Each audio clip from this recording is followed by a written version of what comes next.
Is a will you marry me in your future? Or maybe you do it all over again.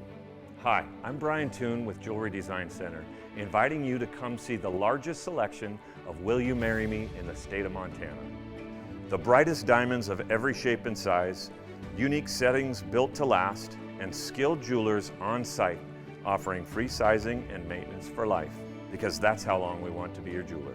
Jewelry Design Center in Missoula, on Brooks, across from the Montana Club.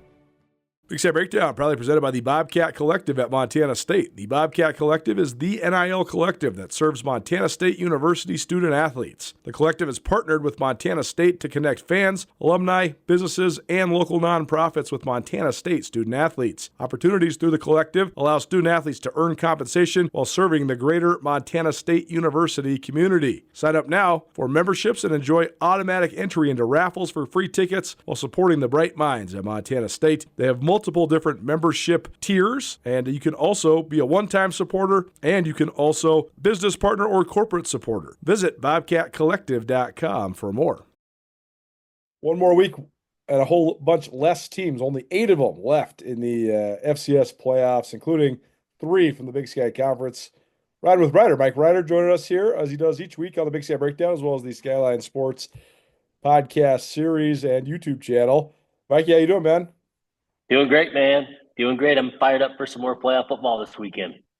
I was thinking about this the other day because we were talking about the Bobby Houck's such the centerpiece. We're not going to talk that much about the Grizz because they're out. But Bobby Houck is the centerpiece because he coached in the old Big Sky and the new Big Sky. So I think just like analyzing the way he did it and the way he's doing it is such a good starting point for how the league has changed. And one thing I was reminding some of my buddies who are longtime Grizz fans, I was saying, hey, Houck dominated the Big Sky his first time around, but that was also when the Big Sky was sort of in this state of flux. Eastern Washington had just started trying in football, and Mike Kramer had a good starting point, and then Paul Wolf took it up a notch, but they were not then what they became, where they were like perennially in the Final Four. Montana State, same deal. They had been in the doldrums forever. Kramer had ignited that, but then he got fired, and so it was like this total rebuild, especially during your early part of your career at Montana State, Yep. and then that sort of came to fruition. My point is, I think we sometimes take it for granted. Like right now, there's only 8 teams left, and 3 of them are from the Big Sky, and one of them's not the Grizz. That shows you how much the league has made progress over the last 20 or 25 years. Yeah, 100%. And as much as this pains me to say this, but you look at teams like Montana and Montana State, with the rich traditions that they both have, they really did pave the way for the rest of the Big Sky in a lot of ways, in my opinion. I feel like, you look at, even when I played 2010, you look at the league and how many teams made the playoffs. And yeah, Montana was always going to, be qualifying. You talked about, how dominance and what they did. You throw Weber in from time to time, the Cats made it, but like, everybody else, a lot of the teams on the East Coast were the ones that you saw in the playoffs. Now, granted, there were less teams in the playoffs as well, but it really is a testament to what has been done in the league, top to bottom. I think it's a combination of really good coaching. I think people see what type of education and playing experience you can get in the Big Sky, and it's really, really improved. So it's fun to see how many teams have really been able to qualify for the playoffs year in and year out. And like you said, 3 teams left. It says a lot about the league. It really does. Especially when those teams aren't Montana and they are sort of newcomers to the party like UC Davis and Idaho. I think that's sort of been one of the huge stories. The other part, you mentioned the East Coast teams. I think that's had a huge influence in the FCS is just a lot of those teams out east chasing FBS dreams. It's gone well for the, James Madisons of the world, not so hot for the Old Dominions and Coastal Carolinas of the world. We'll see how it goes for Delaware. App State, Georgia Southern, pretty good. A lot of those others, Troy, schools like that, not so good. So we'll see, but there's been sort of a power shift. And you're right, I think it's a testament to investment in football, which I think the Montana schools sort of set the pace on. Yeah, I agree. And also the quality of the coaches in the league, because at the end of the day, that's the thing. That's what it took. It took Rob Ash to sort of make Montana State rise from the ashes. It took Bo Baldwin to elevate Eastern Washington. It took Jay Hill to, really take Weber to places they'd never really been before. And that's the case right here, right now with Idaho and UC Davis for sure. Idaho comes back to the Big Sky and they have all sorts of talent. They just had no Yeah. continuity. They had no identity. Yep. They had no ability to do anything. Jason Eck goes in there, boom, he gets it rolling right away. Same thing at UC Davis. Dan Hawkins got them to be competitive, but now they're nationally elite because Tim Plow has taken it up another notch. So those two young guys, two young coaches who I really enjoy, they've both done a great job, and that's why they're sitting here in the Elite Eight. Yeah. Yeah. And what's interesting about all those teams and a lot of the teams in the Big Sky is, not all of them, but all of them, but most of them sit in a spot where they're not huge metropolitan areas. So like I know UC Davis is close to SAC, but like you look at the Montana schools, you look at the Idaho schools, even NAU, but by and large, I mean Flagstaff's kind of an interesting spot. Yeah. Um, but I mean, you look at the Dakotas and some of those schools in the Missouri Valley. If you build something special, like people will care about that. They Yes. will care about it. If you invest in it, and there's not a lot. There's just not a lot in North Dakota. So even the University of North Dakota State, and look at South Dakota State. If you're willing to put the resources and the time into it, people will fill the stadium. They will support it. And it helps you get a few key recruits that come back. They donate some money. You get some belief.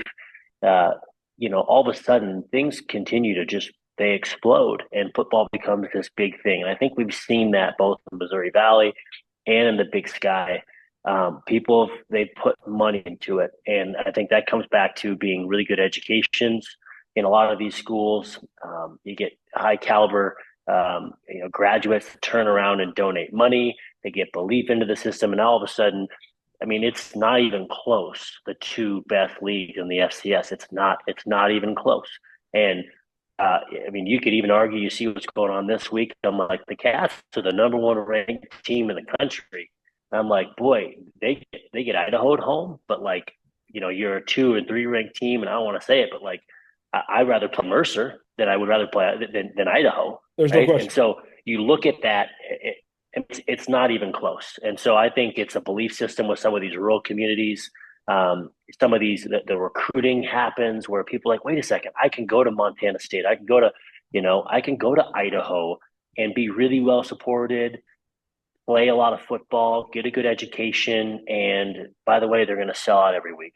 That sounds like a lot of fun to me. The draw you're talking about too is so interesting because I think you're right. If you're Montana State, you'd rather be playing Incarnate Word or Mercer. If you're Idaho, I think you'd actually rather be playing Montana State. They're the number one team in the country. They're the best team, at least at this exact moment. But you played them before. You have this whole sort of us against the world, nothing to lose, underdog mentality. They were shorthanded when they came to Bozeman. They get another shot at it. So, I mean, just talk about that dynamic in terms of on the Idaho side, just getting another shot at Montana State. Yeah. You get another shot at it, but the shot you just took, you also know there's a lot of guys that did put that helmet on Saturday night in Right. October, and it was a beat down. So I always try to run it through the filter of like, okay, if I was in their shoes, and okay, we didn't have our best quarterback, and Wagner didn't play a great game. Having Jack Lane back is going to be a big deal for them, right? But still, if I'm teammates with them, I'm like, I think that'll make a difference. But like every football game, it's won in the trenches on the defensive and the offensive line. And I think if you look at it across the board, it's my observation, from what I've seen. I think you look side by side, the Cats are going to be more dominant in the trenches. And so I think they should, do a good job of controlling the line of scrimmage. But there is some advantages to playing a team again. And I can promise you that Jason Eck, he is a master of that. He knows how to get inside these kids' heads and make sure that they're going to be ready to go. It'll be a good football game. There's going to be some fun wrinkles, I bet, Colter, Yeah. that Eck will have. That's just kind of how he operates, especially when they're going to be a little bit more full steam with the quarterback back. So he'll have those guys ready to go. There's no doubt. he had some pretty glowing things to say, and I know that part of that was, he's playing it up a little bit. He's a great game promoter. He's also 100%. he's also doing the 100%. thing where it's like, hey, We have to play a great, perfect game. I right, saw that. exactly, right. Right. Right. He's doing like this is the greatest team in the history of the world. Yep. I asked him, I say, compare and contrast him to some of the South Dakota State teams you coached on, some of the North Dakota State teams. He's like, oh, this is the best. They're the best. So he's doing that a little bit, and credit to him, man. That's how you do it because you make it into a giant thing for your kids, but then also it doesn't they have nothing to lose. Like no one thinks they're going to win, but they also now if they do win, they shack the world and then you're galvanized and who knows, maybe you win the national championship. But the one thing he did say though that is affirmative to stuff that we've talked about with the Cats all year long. He said, "Hey, I'm not BSing, I'm not playing this up right here." He said, "Montana State has the best offensive line of any team we've played and that includes Oregon." He said, "I know Oregon has two NFL guys." He's like, "I think Montana State has two NFL guys too." He said, in terms of the way that the personnel fits the scheme on the offensive line, Montana State's the best. So glowing reviews from an Wow. offensive line guy who used to coach offensive line at Montana State. Yeah. Yeah. It says a lot about it. And it'll be a tall task for those guys on the defensive side. And I think that's going to be where the difference is going to be made. Um, Look, they got a couple good receivers on the offensive side, Colter, that got behind the Bobcats secondary in October. They didn't find those open receivers. I think given a better quarterback is probably going to find those. And so they're going to get the ball. I mean, to those guys, that was a pretty impressive showing. Those two, I think, but their top two receivers have got like 115 catches between the two of them. Almost both of them get into 1,000 yards. And so they're going to get the ball to those guys. But I think where they have had a lot of success in years past when they've had some of these really good teams, they've also had a really high caliber running back, and the offensive line has been able to move guys. It's just been a compliment in their offense. They just don't seem to have that same firepower on the offensive line and in the running back spot. Deion Buchanan has been coming a little bit. He was a guy that was he was the Arizona Player of the Year, and then he was a non-qualifier, or like a partial qualifier. They had to do an academic redshirt last year. Then he got hurt during fall camp, but he's been good down the stretch. But I agree, he's not Anthony Woods. He's not like some of these other guys that they've had here Yep. in recent years. Riding with Ryder here on the Big Sky Breakdown. Really presented in part by Jewelry Design Center. Jewelry Design Center, your jeweler for life. Let's talk about last week for briefly. First of all, offensively, Tennessee Martin stacked the box. I thought Taco Dowler was hilarious in the post game. He said, "Hey, these guys are big, strong, and slow." So we knew if we could attack them, we're just going to attack them on the edge, and that's what they did. I thought their game plan was brilliant. Not only did they attack the edge in the run game, but they also got the ball out on the edge with Tommy, and that then helped him stretch the field. And I thought he made a couple of the best throws he's ever made. I almost wanted to go through Twitter and just drop receipts on all the people that have said that he's just a glorified running back. Like Totally. I wanted to show that highlight of him dropping it in the bucket to Taco and say, "Oh yeah, not many running backs can make that throw." But either way, that's the statistical greatest passing game of his Bobcat career. Just your thoughts on the way Tommy Mellott played and the way the Bobcats played last week. Yeah, I think they played so solid. It was interesting to watch that defense for ETS for the other team. They were at 3 yards, those backers. I mean, it was crazy how close they were to the line of scrimmage, and you could tell they got the ball out on the perimeter. That was a focus for them. The Cats wanted to get the ball on the perimeter, make those big linebackers get in space. I mean, you saw it that first series, that end around to Ty McCullough, and then just the extension of the run game, spraying the ball out on screens, and yeah, pretty impressive there. And gosh, Tommy threw the ball so well. I mean, to be 22 or 25, by the way, one of those was, an errant throw. One was a tip ball. I mean, he was close to being like 25 to 25, For sure. which I mean, for 300 yards. I mean, he was right at the doorstep of that. But yeah, he has definitely progressed. I think over this time, Colter, you and I have had conversations about who he is and who he isn't as a passer. And I just feel like a lot of kudos to Tyler Walker for what he's done to figure out like what are they from a passing perspective, and they do a good job of working outside the hashes and some rhythm throws with to the tight ends. You mix in like the power read, play action, and you get a guy up the seam. You move the pocket, and he's able to throw some of those corner balls. They figured out what he's really comfortable at and or comfortable with rather. And so kudos to Tyler Walker, and that Coach Vegan's been right in there figuring that out as a quarterback guy himself. So a lot to be proud of, because that really has been something that we've talked about over the years. He's got to find a way to be a dynamic passer. And now you put it all together, and he's able to still run the ball and everything. And he's just such a weapon, which we see. And he's sliding and getting out of bounds. He's developed. He's absolutely playing the best football of his life. There's no doubt about it. Join Town Pump's Pump It Up Rewards Plus program and never pay full price for fuel again. Save 5 cents on every gallon every day at any Town Pump across Montana. Plus, earn and redeem points on your favorite in-store items to get free stuff with our clubs. Stop in and pick up a rewards card. Download the Pump It Up Rewards Plus app today. Or visit townpump.com/rewards to register and start saving. Town Pump. Right down the road. Pump it up. Oh, yeah.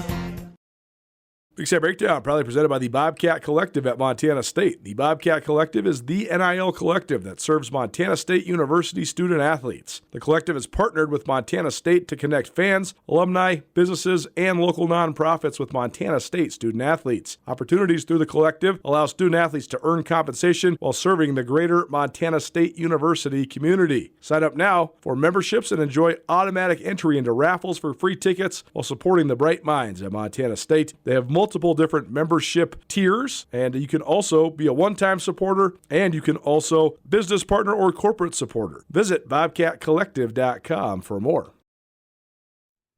The other thing I was talking about earlier this week was that so often to get to this point or beyond this point in the playoffs in your season, you have to have a certain element of luck. Like you have to have certain guys stay healthy.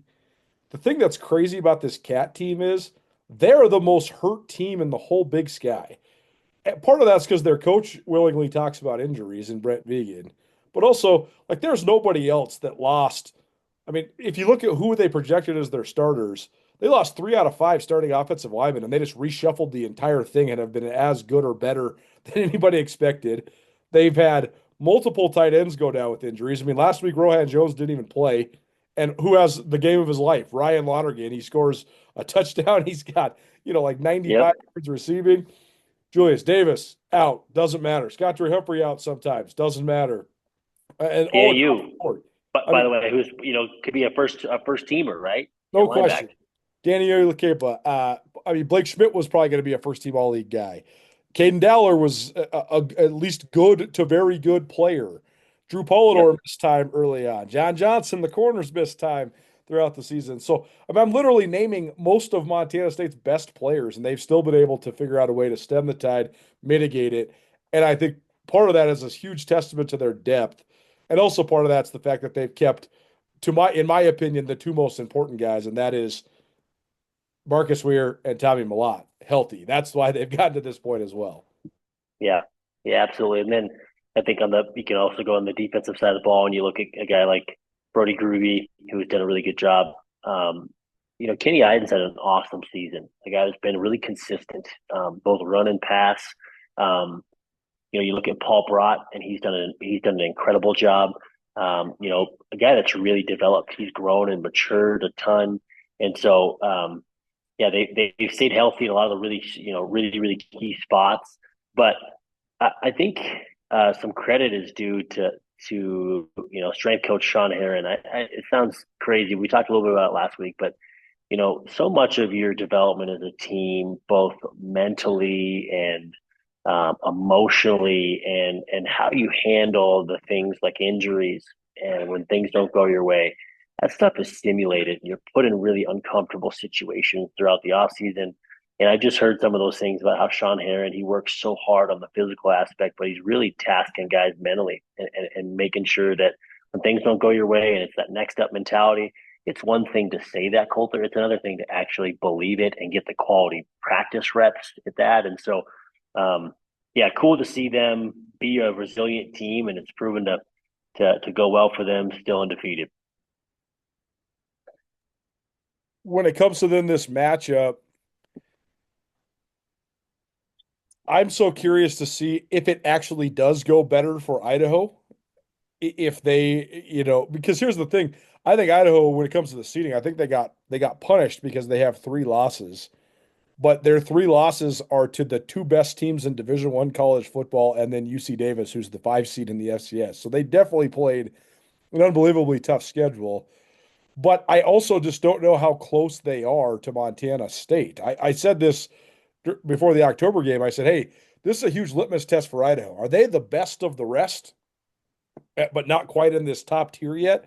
Or are they in this top tier? And after that last one, I thought, well, they're in the other group. They're not in the group with the Dakotas and Montana State. This is an opportunity for them to prove it, even if they're just competitive, let alone win. But how do they close the gap? What does Idaho need to do to close the gap in this game? They got to play a clean game as far as penalties and turnovers. Um, Eck is going to try and play a little bit of that keep away, which is kind of challenging because they don't have a real great run game.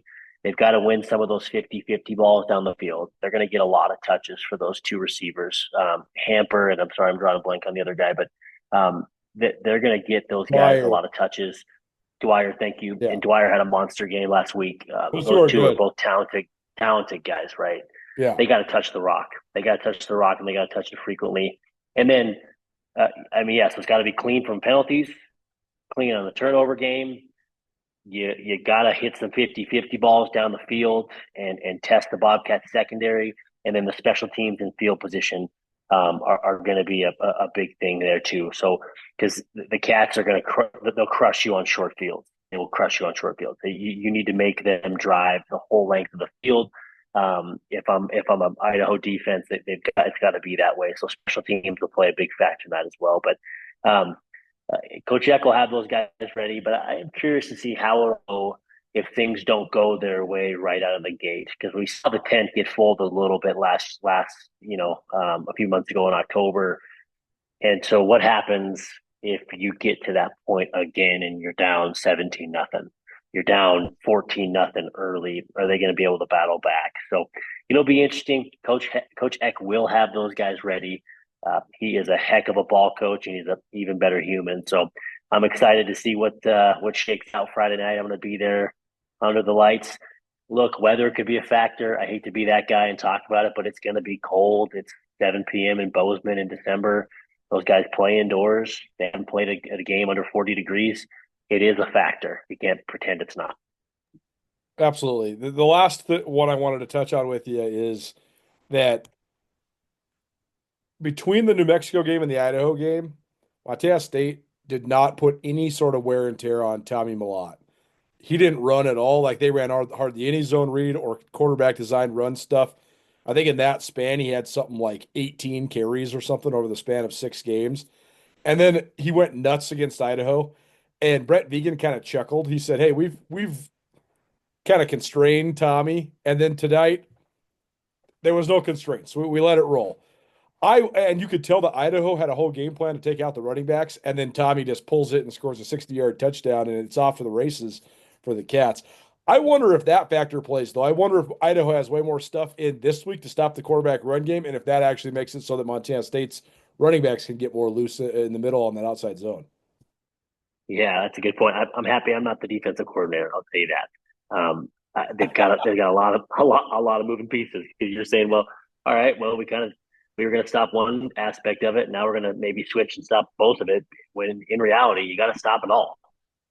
And so, unfortunately, Tommy, when you get him one-on-one with a lot of different people and you get him in space, he's just better than the guy you got. And so it'll be interesting. I'm happy that's not my job this week to try and figure out how to stop the Montana State offense. I hope they just try and stay within themselves, both offensively and defensively. Stay within your DNA. It's got to be a clean game, and you got to have a fast start at home. Being at home is your comfort zone. Use that to your advantage. Those guys are going to be ready. I love that the workmanship attitude that this team has, man. 1-0 mentality. It's one thing, again, to talk about that. Everybody says it. Everybody talks about being 1-0 and 1-0 and focus on this week.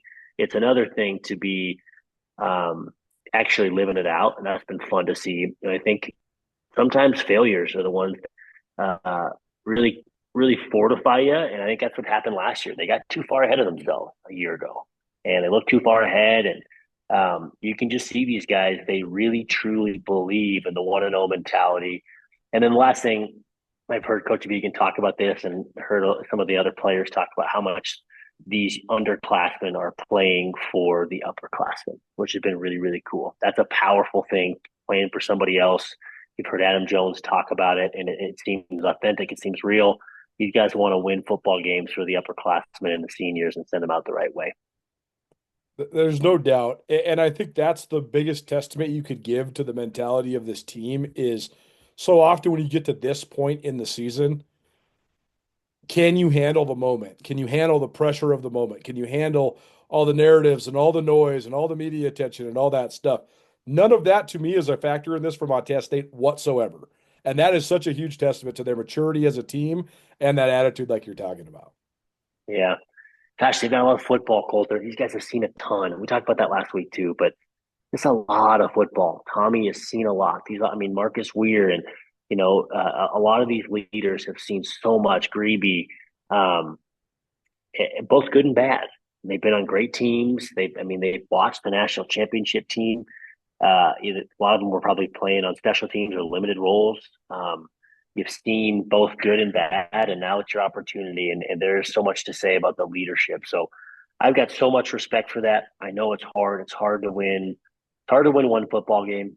It's hard to win a whole bunch of them. It's really hard to win a conference championship. And so the fact that they're still undefeated, it speaks miles about the coaching leadership, the players in that locker room. And I'm excited to hopefully see them carry this thing on. Riding with Ryder here on the Big Sky Breakdown podcast series. Mikey Ryder joins us each week here on the Big Sky Breakdown. Thanks for doing it, man. Really appreciate it. You got it, Colter. Thanks, man.